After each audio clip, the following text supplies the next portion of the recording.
Hola, mucho gusto. Mi nombre es Lucero. El día de hoy, junto con mi compañero Diego, vamos a presentarles un webinar que tiene como tema principal la violencia en la familia.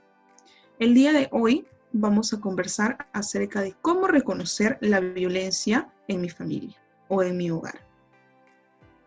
Hola, ¿qué tal? Mi nombre es Diego y les invito a reflexionar con la siguiente frase: ni golpes que duelan, ni palabras que hieran. Anónimo. Muy bien, entonces, ¿qué es violencia familiar? Como observamos aquí, tenemos un pequeño concepto. La violencia familiar hace referencia a todos los actos de agresión que se producen en el seno de un hogar, es decir, la violencia ejercida en el terreno de la convivencia familiar por parte de uno de los miembros contra otros o también contra alguno o contra todos ellos. Esto según el Instituto Nacional de Estadística e Informática en el año 2014. Listo, luego seguimos con los tipos de violencia. En primera categoría tenemos la violencia física. Esto involucra golpes, rasguños, jaloneos, empujones a un miembro de la familia. Es más fácil de identificar ya que suele dejar marcas en el cuerpo como moretones o heridas visibles, lo que en su mayoría lleva a un desenlace trágico, ¿no? Que sería la muerte de la víctima. Luego, la violencia psicológica o emocional. Es cuando la persona agrede por medio de palabras hirientes como insultos, apodos, con la intención de denigrar a la persona o al miembro de la familia. Este tipo de acción produce en la víctima sentimiento de ansiedad, desesperanza, culpa, temor, vergüenza, tristeza, además de baja autoestima. La violencia sexual se refiere a tocamientos indebidos, a restricciones o incluso a ser acosado, ¿no?, por un integrante dentro de la familia. Luego tenemos la violencia económica, que sería la restricción de los bienes económicos monetarios hacia un miembro de la familia, restringir el dinero para realizar algunas actividades que desea, ¿no?, el miembro menor de la familia o en este caso el agredido. Muy bien, acerca de las modalidades que existen respecto a la violencia en la familia, esta puede variar. Esta puede incluir casos de violencia contra la mujer, casos de violencia contra maltrato infantil, contra los niños, contra los menores o adolescentes, o también violencia contra el hombre, contra el varón. Aunque se sabe que mayormente se concibe al género masculino como los agresores, esto no siempre es así. Se sabe que hay algunos casos en los que el agredido resulta ser el varón, ¿no? Por lo tanto, esto se da en ambos géneros. Continuamos con las manifestaciones de violencia familiar. La primera manifestación sería el abuso verbal, que sería el rebajar, insultar, ridiculizar, humillar a un miembro de la familia, utilizando juegos mentales, ironías para confundirlos. Así es. Siguiente tenemos la intimidación, ¿no? Como su nombre mismo lo dice, intimidar a la víctima usando miradas, gestos o gritos, arrojar objetos, incluso también destruir o maltratar cosas que le pertenecen a la víctima. Por tercer punto tenemos las amenazas. En las amenazas de herir a las demás personas del círculo familiar, el matar, el suicidarse o incluso el llevarse a los niños o salir de casa. El abuso económico, que hace referencia al control de las finanzas, recompensas o castigos monetarios, impedir el hecho de que la otra persona trabaje, ya sea aunque se necesite su aporte económico, muchas veces, en muchas ocasiones, se le impide la acción de trabajar. Como siguiente punto tenemos el aislamiento, que sería el control abusivo de la vida del otro, mediante vigilancia de sus actos y movimientos. Es el impedir a un miembro de la familia a realizar actividades, ya sea individuales o grupales. Es restringirlo a que desarrolle tanto socialmente como individual. Y por último tenemos el desprecio, que hace referencia a tratar a la otra persona como un ser inferior y tomar todas las decisiones importantes sin consultar y sin importarle la opinión del resto. Continuamos con el ciclo de la violencia familiar, que es la interacción entre los agresores y las víctimas o víctimas, que suele ser un círculo vicioso que retroalimenta constantemente dentro de la dinámica familiar. Muy bien. Como fase número 1 de este ciclo tenemos la fase de la acumulación de tensión.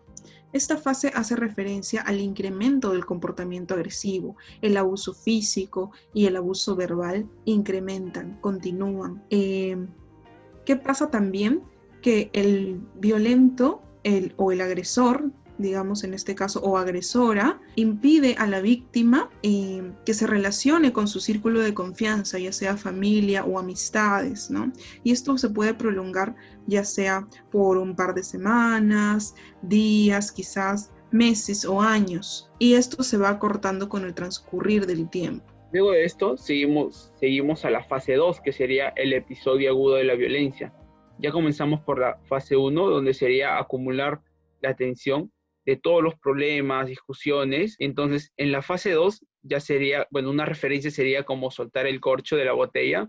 Es donde el agresor siente la necesidad de descargar toda su ira frente a algún miembro de la familia. El abusador hace una elección acerca de su violencia, el tipo de violencia, decide el tiempo y lugar para realizar. La tensión y el estrés desaparecen en el abusador, ya que la violencia sería su medio en el cual se apoya para deshacerse de las mismas. Y si hay alguna intervención, ya sea policial, profesional o del psicólogo, el abusador normalmente la rechaza.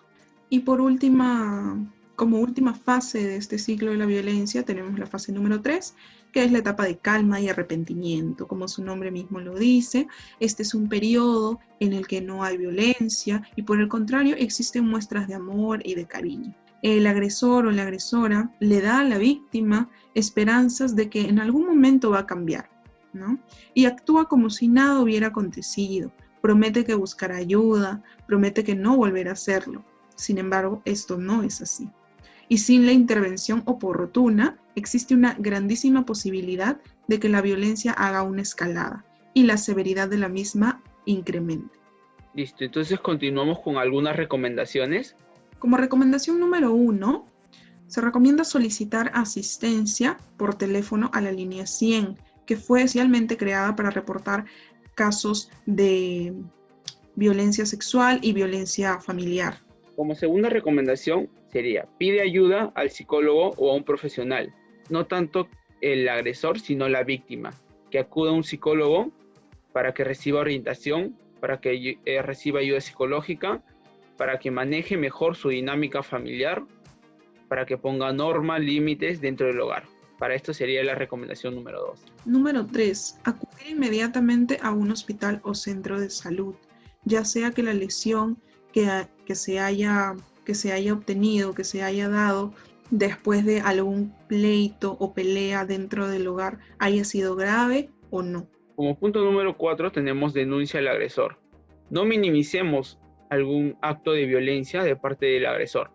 Denunciemos cada acto para que esto no vaya, como mencionamos antes, no vaya creciendo y llegue a un trágico final, ¿no? Solicitar la orden de protección. Esto es fundamental para salvaguardar la integridad de la víctima o las víctimas del hogar. Como último punto, el número 6, la opción de abandonar el hogar o el domicilio. Probablemente ninguna familia se imagine esta opción de salir de la dinámica familiar, aislarse del agresor, pero tenemos que tener en cuenta de que si el agresor o el violentador no cambia, tendríamos que aislarlos nosotros o aislarnos los miembros de familia para en final buscar un alivio o calma, ¿no? ¿Qué hacer si eres el agresor? En caso de que tú seas el agresor, el que ejerza la violencia a los miembros de la familia, primero reflexiona las consecuencias de estas agresiones, las consecuencias físicas, emocionales, psicológicas que transmites a cada miembro del hogar. Da el primer paso, acepta que tienes un problema y busca ayuda de un profesional, y en este caso de los psicólogos, para que te den algunas indicaciones, algunas pausas o trabajen contigo. Quédate en casa no es igual a cállate en casa. Tenemos que denunciar cualquier tipo de violencia. No nos quedemos callados y preocupémonos por nuestras familias y por su bienestar integral. Muy bien, eso sería todo por este webinar. Esperamos que haya sido de su ayuda la información brindada y sin más, nos retiramos. Muchas gracias. Muchas gracias y hasta luego.